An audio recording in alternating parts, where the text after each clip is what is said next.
Twitter explique pourquoi il ne sanctionne pas Trump et va mettre à jour son règlement. Le président états-unien est régulièrement accusé de violer le règlement de Twitter, sans que le réseau social le sanctionne. L'entreprise annonce qu'elle va modifier son règlement. Je viens d'apprendre que le ministre des Affaires étrangères nord-coréen allait parler à l'ONU. S'il répète ce que pense le petit Roquettement, ils ne vont pas durer longtemps. Ce tweet de Donald Trump, publié dimanche 24 septembre, ressemble à une menace à l'encontre de la Corée du Nord, et plus particulièrement de son dirigeant, Kim Jong-un, surnommé par le président américain Roquettement l'homme roquette. Un message qui pourrait contrevenir au règlement de Twitter, car celui-ci interdit, entre autres, les menaces violentes, sous peine de supprimer le tweet fautif, voire de suspendre le compte émetteur. Et pourtant aucune sanction de ce type n'a été appliquée au message ni au compte de Donald Trump. Il faut dire que le réseau social n'est pas habitué à voir des hommes politiques publier sur sa plateforme des propos pouvant être assimilés, comme l'a estimé la Corée du Nord, à une déclaration de guerre.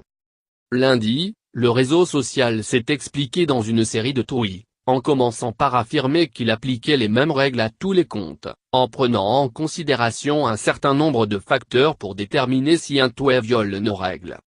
Twitter a souligné qu'un de ces facteurs, qui pourrait correspondre au cas de Donald Trump, était l'intérêt public d'un tweet, notamment dans l'actualité.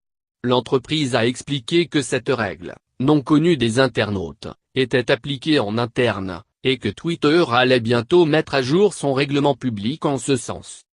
Donald Trump déjà épinglé. Ce n'est pas la première fois qu'M. Trump, adepte du tweet impulsif, cause des maux de tête au réseau social. Beaucoup d'internautes ont interpellé Twitter ces derniers mois, lui reprochant de laisser passer des messages qui, selon eux, relevaient de l'incitation à la haine ou du harcèlement. Parmi eux, plusieurs députés américains, comme le républicain Keith Ellison, qui reprochait notamment à Donald Trump un message insultant à l'encontre de journalistes de la chaîne MSNBC.